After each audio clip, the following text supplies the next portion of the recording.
Հունիսի 7-ին կայացան ընտրություններ, ազգային ժողովի հերթական ընտրություններն են Հայաստանի Հանրապետությունում եւ այս հերթական ընտրություններում հիմնարար սկզբունքները, հավասարությունը, արդարությունը, թափանցիկությունը, ընտրողի ընտրական իրավունքի գաղտնիությունը էականորեն խախտվել են։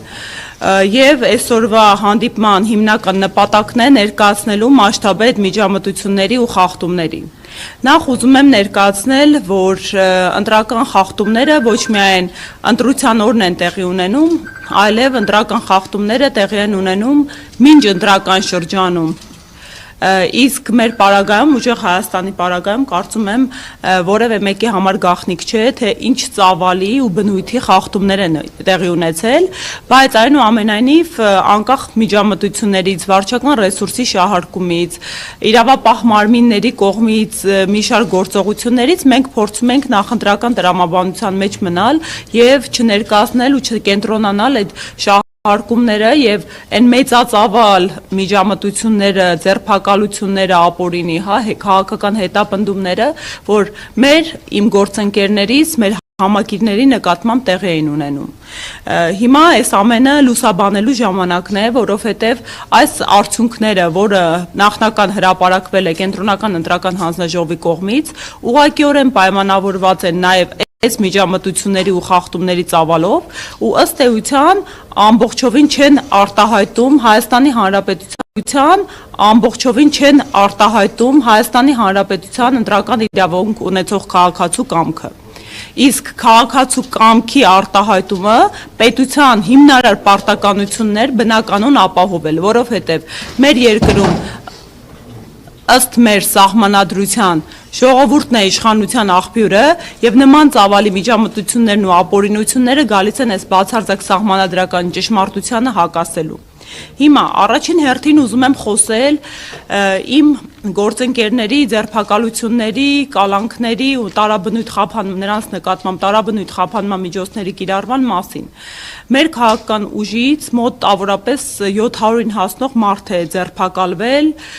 կալանավորվել, այդ թվում օրինակ տարեց կանայք, ովքեր ընդամենը եկել եւ գրանցվել էին որպես ուժեղ Հայաստան կուսակցության անդամ, մարդկանց առավոտյան մտնում էին տներ, բերման էին ենթարկում, բացառապես ահաբեկելու նպատակով, տանում հարցաքննում էին եւ այնուհետեւ բաց էին թողում։ Բազմաթիվ դեպքեր ունեն գրանցված, որ իրավապահ մարմինների կողմից նոր կարմիր գիծ հատվեց, երբ մարդիկ ձերբակալվում, բերման էին ենթարկվում եւ մարդկանց մոտ ժամեր շարունակ թույլ չէին տալիս փաստաբանի մուտքը։ Խախտելով մարդու այդ բոլոր, ասեմ, մի շարք դրվագներով մենք հանցագործության մասին հաղորդումներ ենք ներկայացրել եւ բնականաբար մարդու հիմնարար պաշտպանության իրավունքներ խաթարվում։ Ասեմ ավելին, սա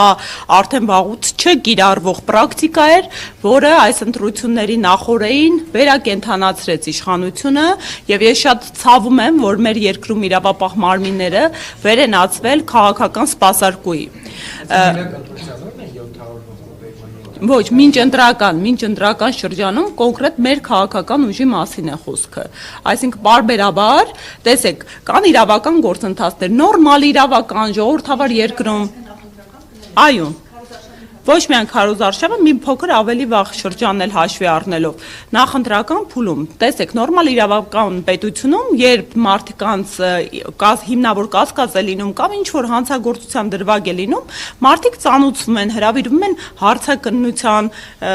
ընթացակարգ գոյություն ունի։ Մեր պարագայում բոլոր դեպքերում, օրինակ մենք ինչ որ մի գյուղում կամ ինչ որ մի համայնքում, մարզում ունենք նախընտրական քարոզչության իրավիճակ։ Եթե այն հաջող էր անցնում եւ բազմամարդ, անմիջապես նախորդ օրը մեր գրասենյակը հարձակման էր ենթարկվում։ Ու այո, հարձակման, որովհետեւ մեծածավալ իրավապահները էին խուժում, մարդկանց ձերբակալում էին բնակարաններում, խուզարկություններ էին տեղի ունենում, ինչ նպատակ սա ուներ, բացառապես հատկապես գյուղական համայնքներում վախի մթնոլորտ ձևավորելու։ Մենք բոլորս շատ լավ գիտակցում ենք, ինչ երկրում ենք ապրում, ինչպես է տեղեկատվությունը շրջանառվում, ու անգամ այս վախի մթնոլորտի պարագայում այնուամենայնիվ մարդիկ ավելի մեծականակ էին դառնում, վրդովում էին եւ փորձում էին դուրք չտալ, բայց Ինչ էին անում իշխանությունը եւ իրավապահ մարմինները։ Մենք բավականին որակյալ վերահսկողական ընտրական համակարգ են կառուցել։ Ես իմ ողջ կենսագրության, հատկապես 18 թվականից հետո ընտրական իրավունքի պրակտիկան, իսկ պրակտիկաս բավականին հարուստ է, որովհետեւ ղեկավարել եմ դիտորդական առաքելություններ, եղել եմ ԵԱԿ-ի կողմից սերտիֆիկացված միջազգային դիտորդ եւ թե 2021 թվականին, թե համայնքային ընտրություններին Գյումրի, Երևան, Վաղարշապատ շատ հաջող կարող եմ ասել վերահսկողություն ենք իրականացրել թե արձանագրելով եւ թե կանխարգելելով հարյուրավոր ընտրախախտումներ։ Հիմա այս ամբողջ պրակտիկան հաշվի առնելով հսկայական համակարգ ենք կառուցել։ Ունեինք բոլոր 2005 տեղամասերում ոչ միայն 1, ոչ միայն 2, այլ 3 վստահված անձանց համակարգ, ու ինչ էին անում իշխանությունները, հաշվի առնելով այդ համակարգում առավել պատրաստված գործընկերներից, այդ գործընկերներին փուլ առ փուլ ձերբակալում են։ Այսինքն ես 3 անգամ ստիպված եմ եղել մարդուն պատկերացնում եք, չէ՞, մարդը վստահված անձ է, պետք է դասընթաց իրականացնես։ Այդ հատուկ ստեղծած համակարգում հմտությունները մարդուն սովորեցնես, մարդուն ուղղորդես ոնց է աշխատանքը կազմակերպվում եւ այս համակարգս, որը ըստ էության կարող եմ անհամեստորեն ասել, կարելի է դարձնել ԿԸՀ-ի այլընտրանք։ ԿԸՀ-ն ընտրական գործընթացում գոյություն ունի կենտրոնական ընտրական հանձնաժողով բուրգ է։ Իր ներքևը 38 ընտրատարածքային հանձնաժողովներն են, դրա ներքևն էլ արդեն 2005 տեղամասային ընտրական հանձնաժողովներն են։ Մենք նույնատիպի այլընտրանքային համակարգ ենք ստեղծել, որպեսզի կանխարգելենք հնարավոր միջամտությունները։ Այս համակարգս ողջ արդեն նախընտրական քարոզչության ընթացքում, երբ մեկնարկել էր մայիսի 8-ից, պարբերաբար կատվածահար եղավ։ Էլ չխոսենք այն մասին, որ տասնյակ հենց մեր թեկնածուներ ցուցակի կրկին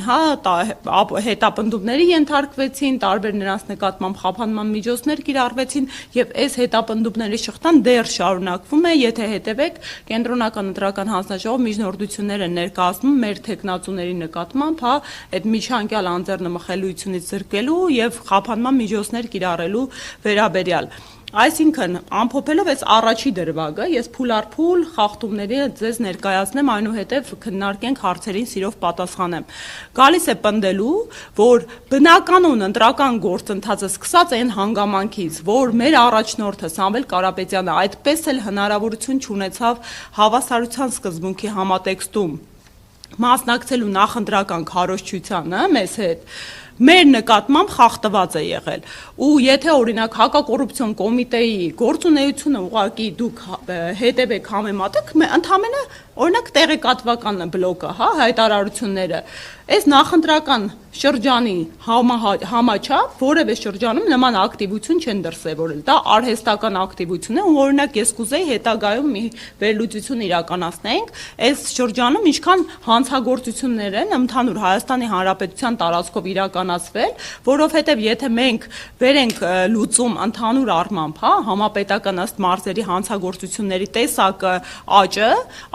գրեթե ամենուր եռակի է, սկսած ծանր հանցագործություններից, այն իրականությունում, երբ իրավապահ